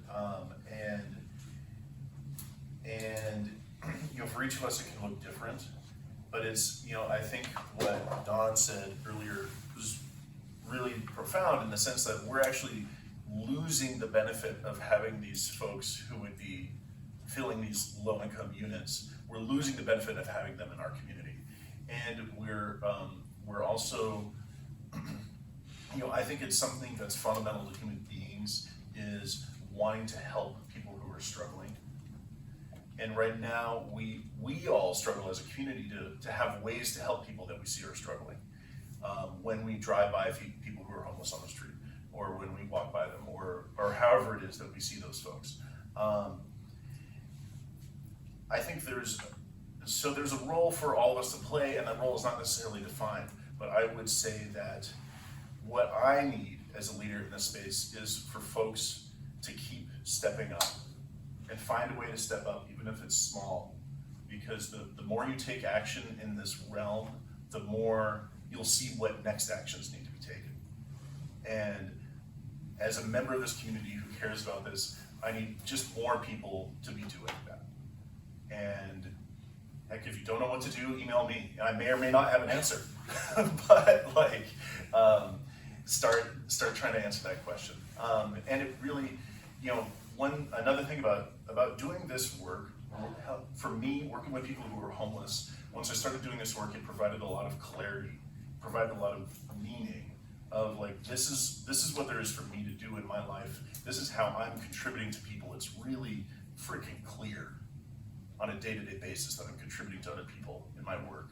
And I invite you all to think about what you can do in our community to contribute in a way that you can see you're contributing. Whether it's volunteering, whether it's donating, whether it's getting a job in this work, whatever it is. Thank you. Way to put it on us, Evan.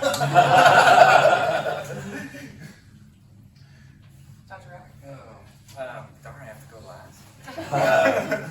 I'm thinking about the conversation and started with talking about the history in Santa Cruz County, and I think of the kind of late 70s as a green lining moment. So the idea that if you developed, you were harming the environment. And where we are now as a species is we actually have to develop more in inclusive ways and not build in some places where we have been building.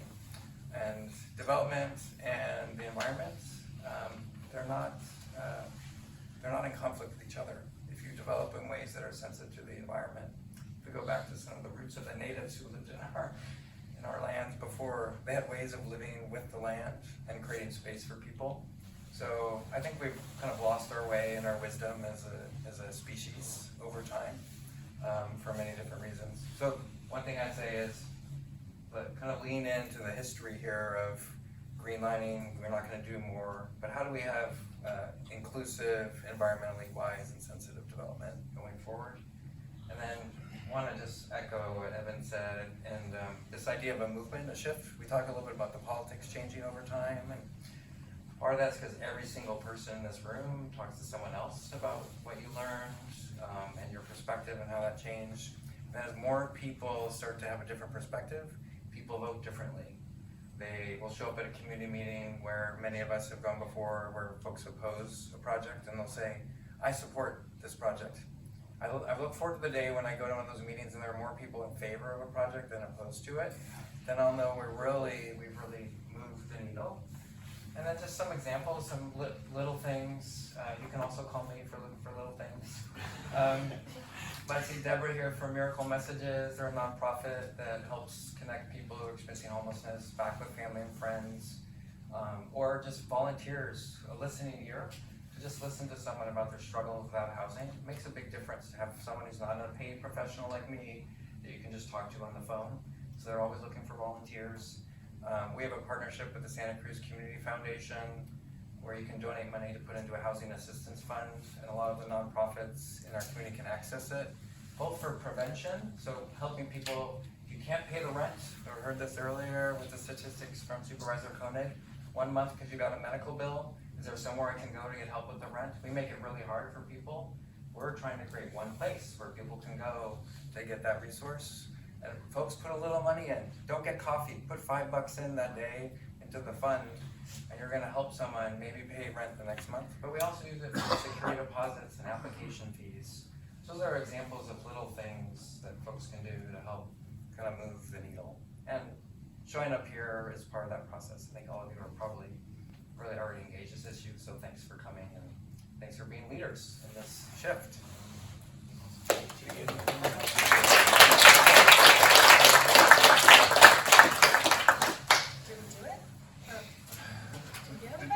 Look at timer. Awesome.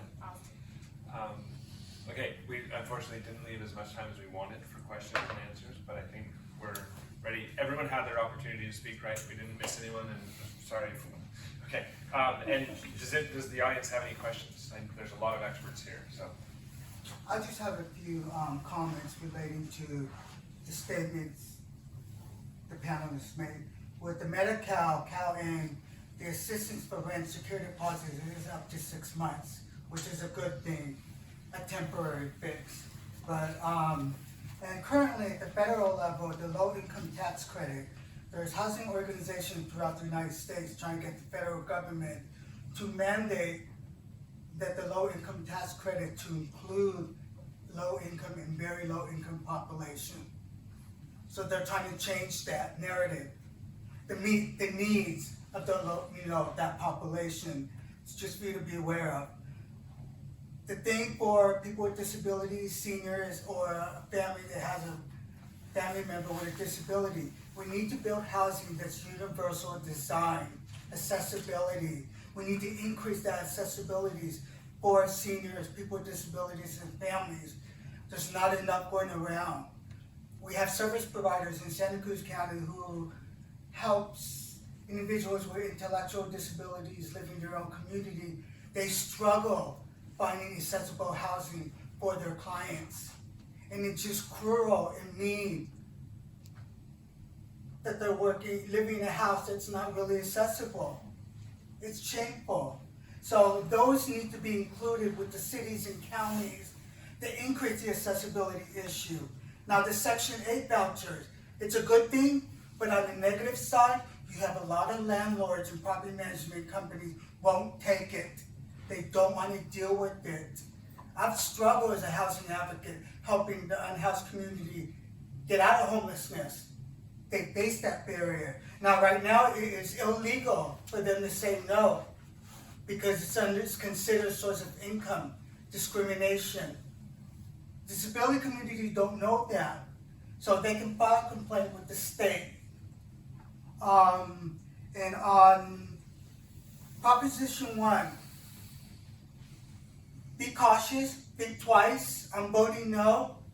There's going to be more treatment lockup beds than there is affordable housing.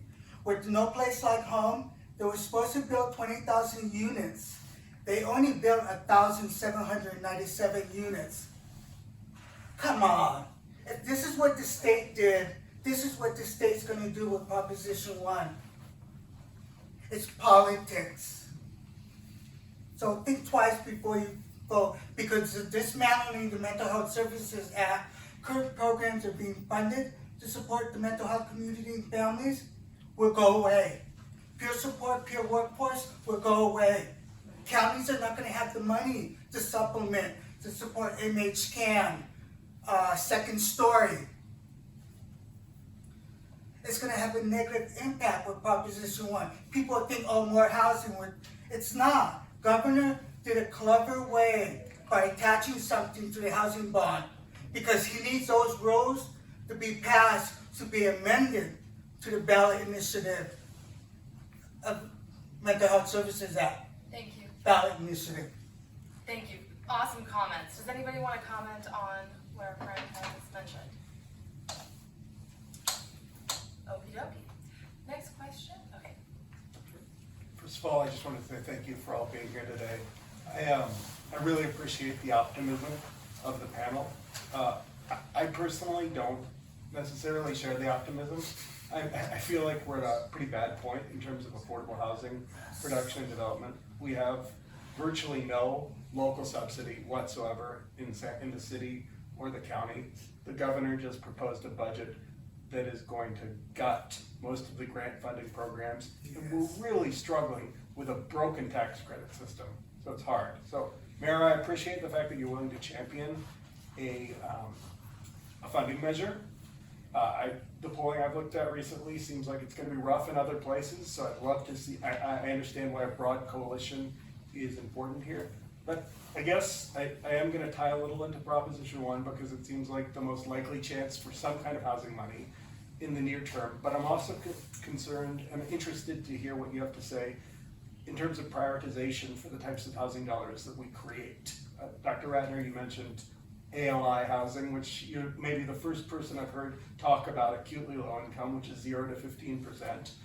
We're just getting into talking about extremely low income. So what I worry about is with broad housing coalitions that we get away from subsidizing the deepest affordability. And I'm counting money we don't even have yet, but I am curious to hear kind of the priority for when we can produce affordable, how we're going to set those priorities in our community. Thank you. Who wants to go? Well, I think that was directed here about the work on the city measure. There's the state of play right now is that the city hosted some initial meetings on this, and in order to preserve the option of getting to the ballot via signatures, which would then lower the vote threshold for approval to 50% from 2/3 to 50% plus one vote, the city needed to make sure it was not, in effect, a city-run effort. So we did what we could do to get people together, get them home, moving along. Don and others, Diana, and lots of other people have continued on with that, and as soon as the March primary is over, there'll be a re-engagement more with those of us in the elected world to hopefully help bring this thing home. There's on one side over here, not a side necessarily, but there's kind of three buckets of conversation. One's around a parcel fee, one's around a real estate transfer tax, one is about what do you spend the money on. So the two over here are working along. The one about where's the money going to be spent, I think is the least matured at this point. But I think what you're going to see in the next 2 to 3 months is that the funding mechanism hopefully comes together, and then what are you going to spend this on? My sense of the conversation, Don's in these more recently than I am, so I suspect he'll want to comment on it. My sense is that there are a lot of needs at the table here. So finding the sweet spot where people say, I can not only support the funding mechanism, I can support what it's going to go fund. My guess is there's going to have to be 4 or 5 or 6 or 7 subcategories within that bucket of eligible funding for the reasons you've heard here today, or this evening rather. Just a piece of this which is important, especially in light of how the context you put it in, which is, even when, let's assume we're successful in getting this funding source, if we were relying on that to be the principal source to build housing units, we wouldn't get very far. So a lot of it is about opportunism, in the best sense. Like, where can the city have a pot of money that, when matched with other funding sources, can get us the best outcome? And so I think you probably wouldn't get a totally satisfactory answer in the present or even in the near term, because first we would kind of put out there, we have this money, we could put a little, a chunk into moving a project forward, and hopefully some of those projects will be those very, very low, extremely low projects, but I don't think we would automatically say that's what it had to go to, because there may not a project might not come along like that, and there might be a very low that does come along, and it probably would make sense to try and move ahead with that if that could be funded. Yeah, Dr. Ratner. Tying this back to, this is more of a principle, not a direct answer to your question, and tying it into universal design. I have this belief, and I own it as mine, that if we work to help those who have the least, both in terms of design of space, but also investment of dollars, it has the biggest ripple effect for all of us. And if you look at, wish I could pull up a slide on housing goals in California, and they break it out by income. Sounds like you know this. 120% of AMI. We're doing really well in California.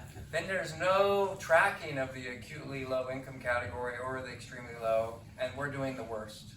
So for me, I understand and agree with the need to leverage, but we really got to flip the investments. We've got to invest more for that lowest group, and they need more of the resources. And then I think that'll have positive implications for the other income groups. And I think too often we are struggling to meet needs of a system that has produced the situation that we're in now. We've got to start thinking differently, because if we keep thinking the same ways, we're going to get the same results. Thank you. Does anyone else have a question? We are running out of time. Yeah. We haven't talked much about like the university, but I had some friends that live in the Camper Park that are students this year, and we talked a little bit about RV living.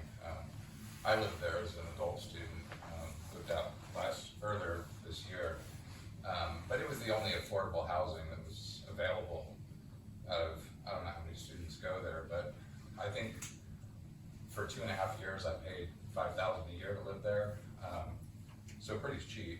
And they're closing the camper park. All the students just got the notification today and yesterday, and I was just thinking with these elected leaders here, and of course the camper park's going to be developed. Right now they're citing environmental and safety concerns, but it's part of a larger mechanism to get that land. So I was just thinking about this principled compromise and the ALI, you know what I mean? So as you guys are thinking about working with the university on housing, it would be great, for students like me, for them to have access to low-income housing. Because right now students pay $1,400 a month for a double or a triple. So just putting that out there, and also speaking on behalf of my friends that are kind of bummed to be losing the only affordable housing on campus. I'll say this, I think one of the best things that's ever happened in this community is the arrival of the University of California. I think it's fundamentally changed our community, but I think it's done it in largely positive ways. The big downside of the university, from my perspective, is that they have failed miserably to build on-campus housing for ever since they've been here. And some of that is because people throw roadblocks in their way, but largely these are decisions not made at this campus. These are system-wide decisions made by the Office of the President and the Regents, which is why we've got two pieces of litigation going on right now. From my point of view, litigation is a sign of failure, not success. So we've got an LRDP, long-range development plan litigation involving the university, and then a water piece of litigation involving the city. So I went to the chancellor and to the regents and said, I want to settle these lawsuits. I want to get to a place where you're building a hell of a lot more on-campus housing. I went and supported Student Housing West at the Regents meeting in San Francisco, and I asked them to come to the table in good faith to negotiate how it is we're going to get these lawsuits settled, and we're going to get on with building a hell of a lot of housing on campus.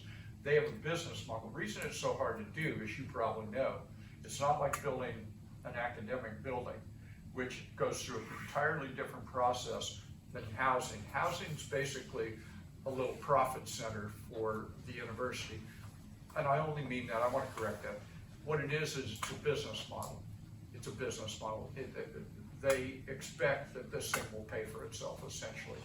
And that is a very hard nut to crack. They also have gotten it in their heads that somehow their 2,000-acre campus is a state park instead of a university.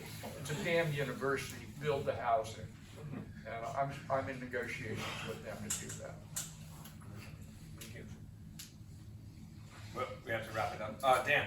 I'll do one. I don't know. It's a comment, but that I hope you guys could comment on as well. Which is, I think there are a number of pleas from the panel about what the community needs, about shifts in our mindset that have to happen. Or Reggie spoke to this a lot about.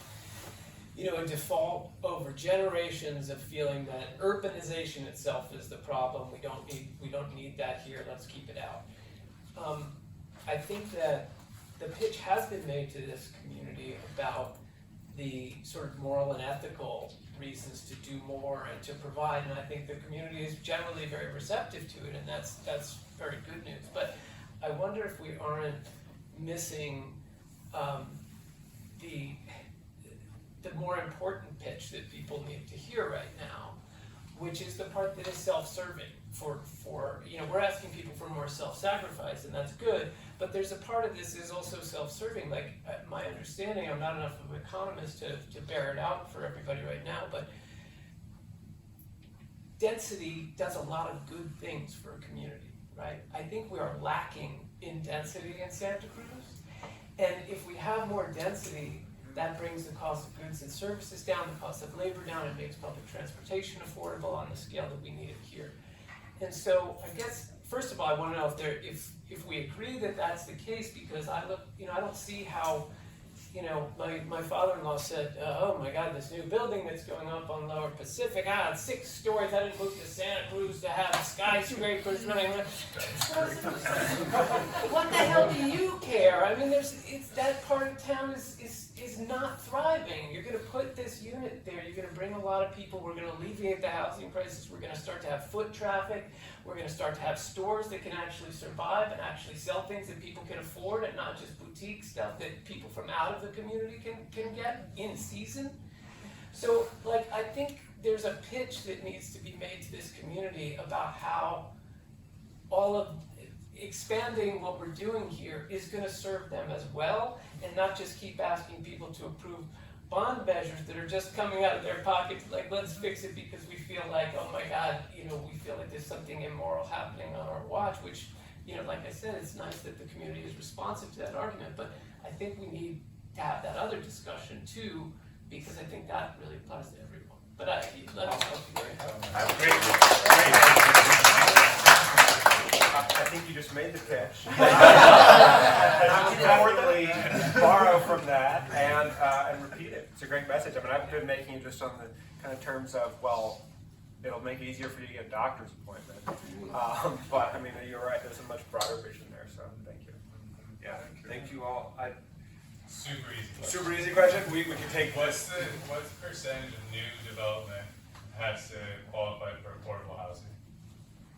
So the unincorporated area right now is 15%. So a 600 unit place would give you 8 affordable housing units? No. Or 80? 90. Yeah. 90. I mean, Can we raise that number? Well, that's the kind of what we were talking about, right? I mean, yes, you can raise it, but at what point does the project no longer become feasible? So where I think we found the sweet spot in the south of Laurel development area, that's what the gentleman was talking about, basically where the Warriors Arena is. Go across the street, build an arena, build 1,600 units around that, keep them under a certain height level, et cetera, et cetera. The sweet spot that I was able to negotiate with the Warriors and the property owners and the building trades and so on was 20% in the south of Laurel, 20% after density bonuses. So that you actually have to have real 20%, not density bonuses, 20% then density bonus and you're 15 or 12 or whatever. Yes. So in the south of Laurel, it's 20%. Wonderful. Yeah, which is why I think Don's so right. about the 25%. You know, hell, if you're just gonna throw a number at it, throw 60% at it, then you could get 100% of nothing anyway, so might as well be morally superior about it in the process. But 20%. And I think the other thing we can look at is rather than requiring higher percentages, is incentivizing higher percentages. And so, I mean, a big thing is, well, let's look at, if you do 20 or 25%, we'll ministerially review this project, which means that it's subject to a lot less meetings, a lot less studies, and that actually reduces the cost, which means that the project will still pencil and it will still get built. And that's what I'm looking at. I hate to cut this short, but we have a Time's up. library director here that is Thank you so much.